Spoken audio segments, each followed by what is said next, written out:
வாழ்வில் வார்த்தை ஊழியங்கள் வழங்கும் இன்றைக்கான இறை வார்த்தை. இயேசு கிறிஸ்துவின் இணையற்ற நாமத்தில் இந்த காலை வேளையிலே மகிழ்ச்சியோடு உங்களை வாழ்த்துகிறேன். இந்த நாளிலும் கர்த்தர் உங்களை ஆசீர்வதிப்பாராக, கரம் பிடித்து நடத்துவாராக. குடும்பம் என்பது ஆண்டவர் நமக்கு கொடுத்திருக்கின்ற ஒரு அழகான அமைப்பாகும். குடும்பத்தின் ஆசீர்வாதம் என்பது அந்த குடும்பத்தில் உள்ளவர்களின் உறவுகளில் ஆசீர்வதிக்கப்படுவதின் விளைவாக ஏற்படுகின்றது. வேதத்திலே நாம் சந்திக்கின்ற சில குடும்பங்கள் இன்றைக்கும் நமக்கு ஏற்ற ஆவிக்குரிய உண்மைகளை சொல்லுகின்றன. லூக்கா 1ஆம் அதிகாரத்தில் அதிக வயது சென்றவர்களாய் இருந்த சகரியா எலிசபெத் தம்பதியினரை பார்க்கிறோம். அழகான அருமையான அவர்களின் வாழ்க்கையிலிருந்து 3 உண்மைகளை உங்களோடு பகிர்ந்து கொள்ள விரும்புகிறேன். முதலாவது, குற்றமற்ற வாழ்க்கை. இவர்களை குறித்து வேதம் இப்படியாய் கூறுகிறது: கர்த்தருடைய கற்பனைகளின் படியேயும் நியமங்களின் படியேயும் குற்றமற்றவர்களாகவும் தேவனுக்கு முன்பதாக நீதி உள்ளவர்களுமாய் இருந்தார்கள். இவர்கள் வாழ்ந்த நாட்களில் மக்கள் ஆவிக்குரிய நிலையில் மிகவும் சீர்கேடாக இருந்தார்கள். ஆனால் இவர்களோ தங்கள் பக்தி நடவடிக்கைகளில் நேர்மையாகவும் உண்மையாகவும் இருந்தார்கள். வெளியேயும் உள்ளேயும் பரிசுத்தமாய் வாழ்ந்திருந்தார்கள். அதாவது மற்றவர்களுக்கு முன்பதாகவும் தேவனுக்கு முன்பதாகவும் குற்றமற்றவர்களாக வாழ்ந்தார்கள். அந்தரங்க வாழ்க்கையிலும் பரிசுத்தம், பிறர் முன் வாழும் வாழ்க்கையிலும் பிழையில்லா வாழ்க்கை. இரண்டாவது, குறைவுகளிலும் பக்தி மற்றும் ஊழியம்.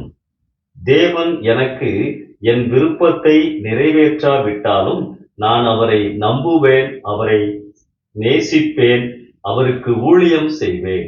எலிசபெத் கர்ப்பமானவுடன் அவர்கள் சொன்ன வார்த்தைகளை கவனியுங்கள். எனக்கு உண்டாயிருந்த நிந்தையை நீக்கும்படியாய் கர்த்தர் இந்த நாளில் கடாட்சம் வைத்தார். இத்தனை வருடங்கள் பிறருடைய அவமான பேச்சுகளின் மத்தியிலும் அவர்கள் ஆண்டவரை விடாது பற்றி கொண்டிருந்தார்கள், இணைந்து ஊழியம் செய்தார்கள்.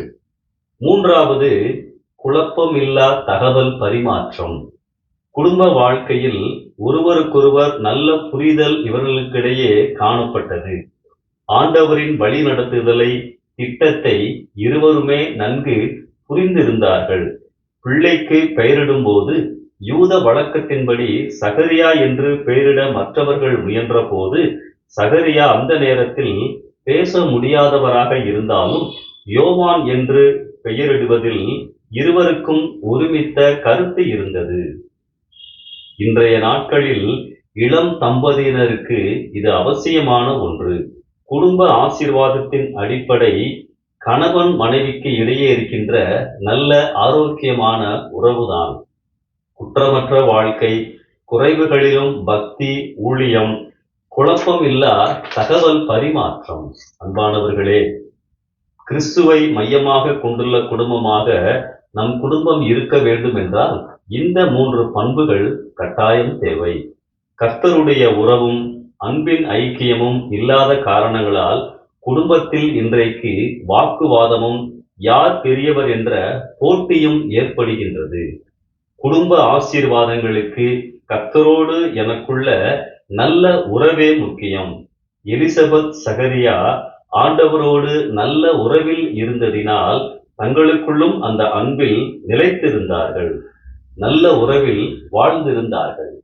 அன்பானவர்களே, நம்முடைய குடும்பத்திலும் இப்படிப்பட்ட ஆசீர்வாதங்கள் காணப்படுவதாக.